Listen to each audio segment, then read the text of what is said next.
again and welcome. Today I'm going to be looking at the Bowlsaver Max 4 by Woodcut, available from Axminster Tools and Machinery here in the UK, and I'll put the relevant links in the description below. I'm going to lift the lid and show you what's inside the box. Then I'm going to show you how to assemble and indeed set up the Bowlsaver to get the best possible results. Normally when we turn a bowl, the inside ends up on the floor as shavings and waste. With a Bowlsaver, not the case.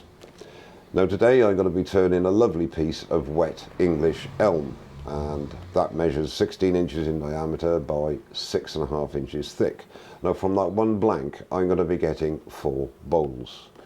Now given the cost of wood at the moment, it's not going to take you long if you turn bowls fairly regularly to get a return on your investment.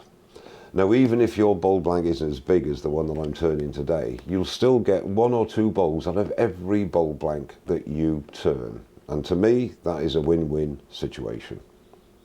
Okay, without further ado, let's get up close and personal with the Bowlsaver Max 4 by Woodcut.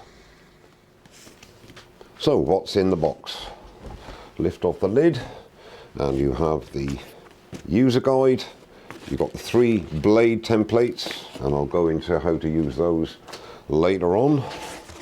Take off the foam packing. You've got the main base plate here with the blade holder. You've got the 3 blades, the max, the large and the small. You've got the handle clamp. You've got your Morse taper for your tailstock. There's a little bag there with all your nuts, washers and hex keys. You've got the main handle. You have a location rod there for your tailstock, and I'll go into that. That's basically a threaded rod to make your tailstock clamp really secure, and a threaded spigot there which goes into the handle, which allows you to screw it into the handle clamp. And finally, your tool post. In my case, it is a 30mm tool post with a locking collar. They also do 25.4 and 25mm tool posts, and you'll order which one you require when ordering the Bowlsaver. Okay, let's get it out of the box and get it assembled. So the first thing we're going to do is to take the shaft spigot and to begin with just hand tighten it into the handle clamp, and then just take a wrench or a spanner, call it what you like, and just hinge that up. Then take the handle and slide that in, and there are 2 grub screws on the top there, and just tighten those down so that the handle is nice and secure. I'll just go with the, there we go, one there and one there. Okay, so the handle is now complete. Put that to one side for a second and take the base plate and take your tool post, and there is a thread inside the tool post here. Feed that in to the base plate, and then take the bolt and the tapered locking washer and screw that in to the tool post.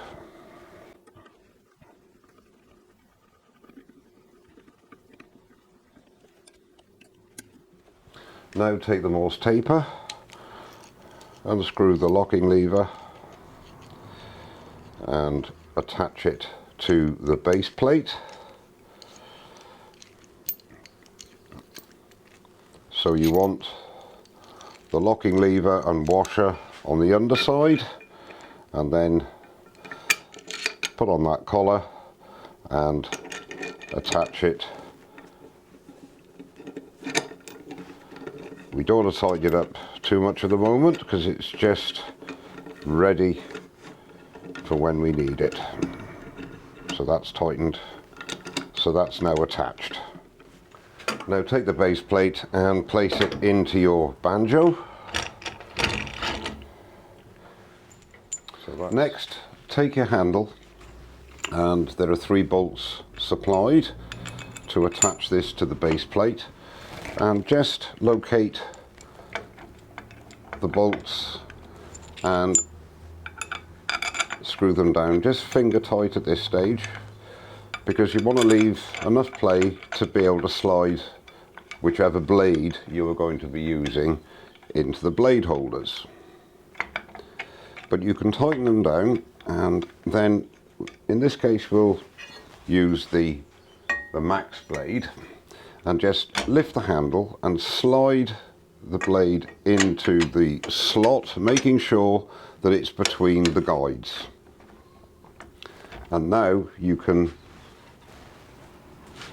hinge down the bolts to securely locate the blade in place.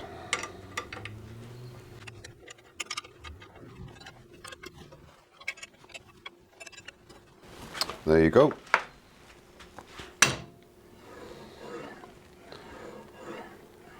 So it all moves nice and smoothly.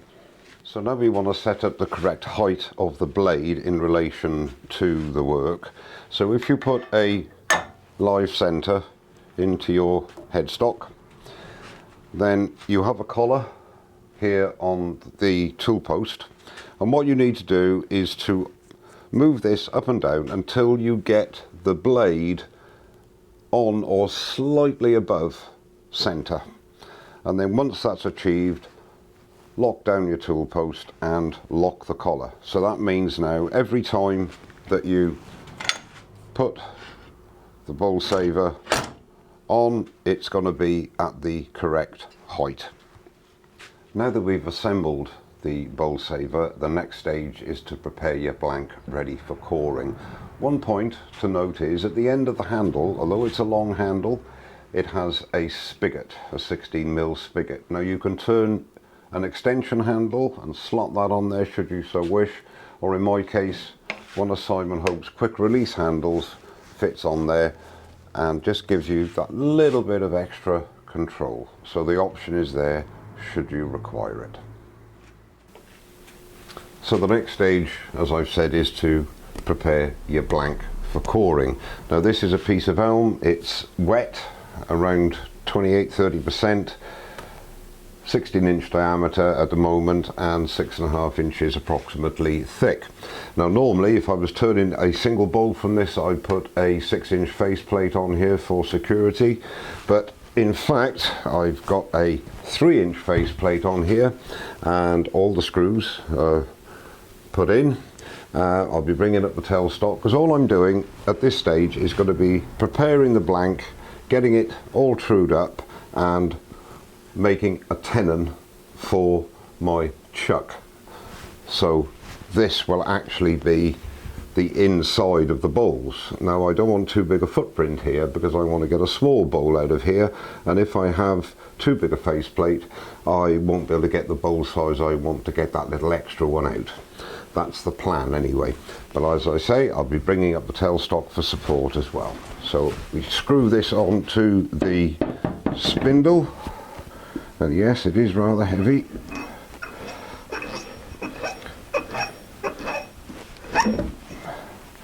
And then bring up the tailstock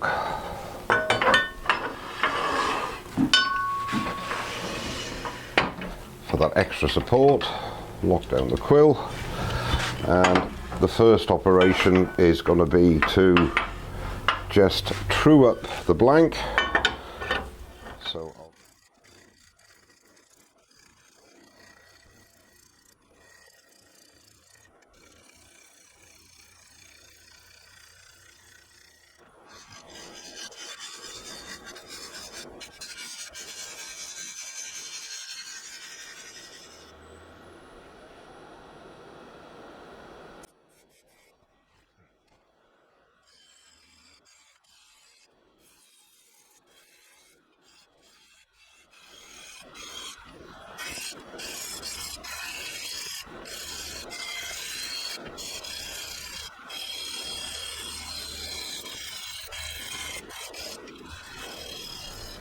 So now I've got the rough shape of the bowl. I formed the tenon, so I shall take it off the spindle.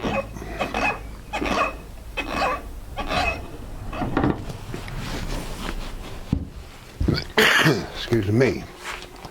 Now I've got my 4-inch gripper jaws, so I like using those with wet wood. They haven't got a dovetail on the inside, they just have serrated jaws.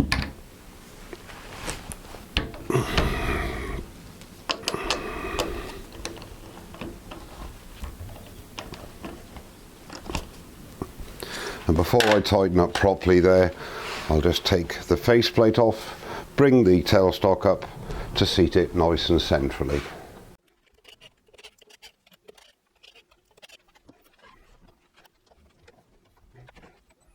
Okay, so what I've done here is mark out approximately where my cuts are going to be. Being it's wet wood, it's obviously going to move, so I've allowed between 8 and 10% of wall thickness for the size of the bowl. So the main bowl here, it's about 15.5 inches at the moment. So I've allowed about 1.25 inches there. So this is where the cut line is going to be. The cut line is here. And then this is the wall thickness of the next bowl. And this is the cut line for that. Cut line there, cut line there. Okay, so that will be the smallest bowl, this one here. So in total, there'll be 1, 2, 3, 4, 5 bowls out of this one blank. So I've now placed the Bowlsaver in the banjo, and this is where I'm using the smallest blade to begin with to core out the innermost bowl. Now this is where the templates come in. This is for the small blade, and you line up this corner here with the center of the pivot, and that gives you an idea of where the bottom of the bowl is going to be. Now obviously the closer you put the Bowlsaver, the deeper the curvature is going to be, so the bowl is going to be deeper. Also make sure that all of the blade is captured. I haven't gone to the very furthest backstop, which means that hopefully I won't run out of blade before I get to the middle. However, if you're investing in the Bowlsaver, my advice is to invest in the laser light. And this slots into the hole in the center of the pivot. And if I just change the camera angle, because it's the smallest blade, you put it in the back hole here. Now that laser will line up with the edge of the tool here. As you can see here, look, it's lining up with the edge of the tool. And then when you move it round, it will show you the depth of your bowl. Now this is going to be... So this is when you bring up your tailstock and seat the Morse taper in there and lock it down, tighten up the locking bolt on the Morse taper,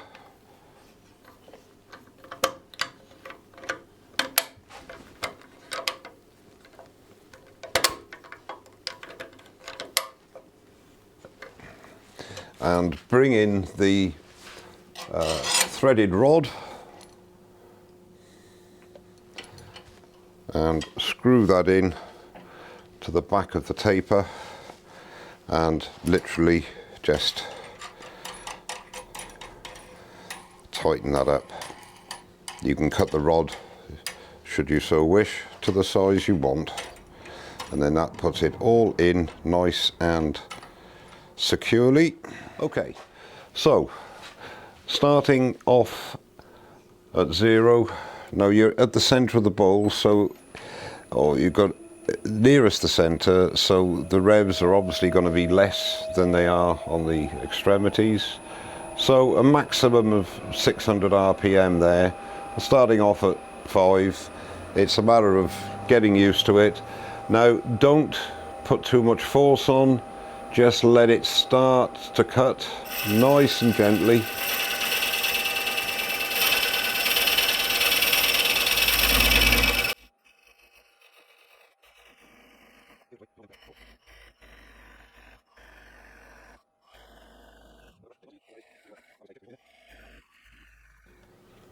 Well, I don't know what happened there, but the camera's died on me. I've had to restart the computer and everything. Anyhow, the innermost bowl has been cored out now, and I've set up for the next coring, thinking the cameras were all running, but they're not. But nevertheless, we'll carry on with the second coring now.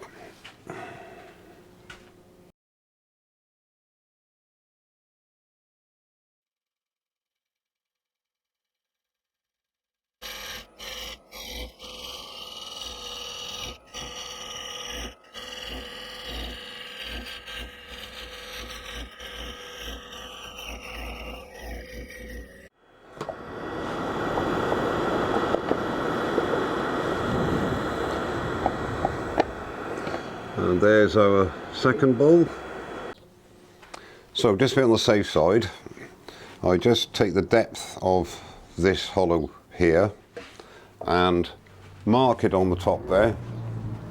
Just mark it, so that's the depth of the current hollowing.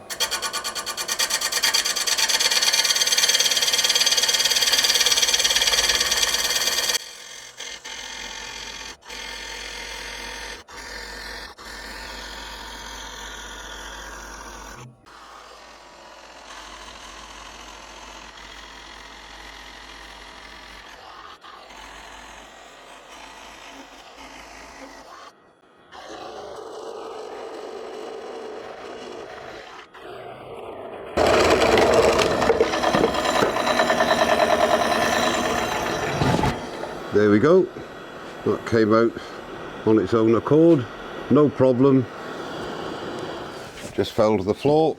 Okay, and just before you core for a fresh coring, just take a diamond card. This is 300 grit, keep it flat on the face and just raise that burr, making sure to keep those corners nice and sharp.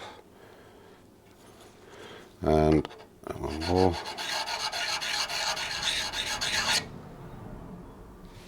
There you go. Okay.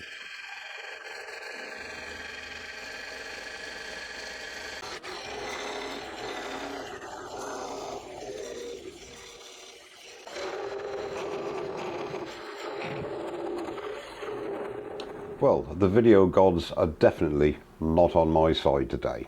In the last clip, you saw me stop the lathe and I was just checking to see how far I thought I had to go with the last coring. And while the blade was out and I cleaned out the shavings from the groove, I decided to give it a final lap with the diamond hone. And I forgot to turn the camera back on. But, as you can see, a successful coring. This is the main bowl, 16 inches, just over. And then we have a 12.5 inch bowl, a 10.5 inch bowl, an 8-inch bowl, and a little tiny 6-inch bowl. So basically from that one blank we've got 5 bowls. The walls are a bit thicker than they would be on drywood, obviously, to allow for movement for when I true them up. But all in all, not a bad thing to get 5 bowls out of one blank. Even if your blanks are thinner than this one, because this was 6.5 inches, if it's say 2.5 to 3 inches, a sort of standard size, you're still going to get another 1 or 2 bowls out of the blank, which, given the price of wood, as I keep saying, is no bad thing. There are some main points I think you should always be aware of when using this piece of kit. Firstly, keep that tip as sharp as possible. My advice is to lap it with a diamond card or a diamond hone just before you start to core each core, and that will keep it in the sharpest possible situation. Secondly is feed rate. Don't force the Bowlsaver through the wood. Let the wood come onto the tip, let the tip do the work, nice and gently. Thirdly, consistently remove that blade to clear the shavings, because they do have a tendency to either bind or indeed cover up your tip, so it's not going to do any cutting. So consistently remove that blade to remove the shavings when you're coring. And finally, speed. Woodcut recommend nothing more than 600 RPM. Start off at around 350 when you start your coring, and as you're going towards around the corner through the end grain, then you can increase your speed slightly, but just to what you feel is right for the wood you're using, but never above 600 RPM. The other advantage of that is this: when that bowl decided to detach itself a little prematurely, all it did was fall to the floor. You're always out of the line of fire when you're actually coring, so there's never any danger to you. Still wear a face shield and ear protectors if you wish, but as I say, it's a very safe piece of kit as well as being very effective. I highly recommend the laser light. Nothing wrong with the templates supplied, they work very well, but not as easy and as accurate to plan your work, plan how many bowls you're going to get out and their wall thickness, as using the laser guide. So that is something really worth thinking about. All in all, I'm very impressed with it. I would highly recommend it if you do fairly often. If you're turning bowls, then this is definitely going to be a money saver, and you very soon get your investment back. Okay, I think that's about it. I'll put these away to dry now. Thank you very much indeed for watching. Don't forget to subscribe. I'll put the relevant links in the description below, and I'll see you very soon. Cheers now.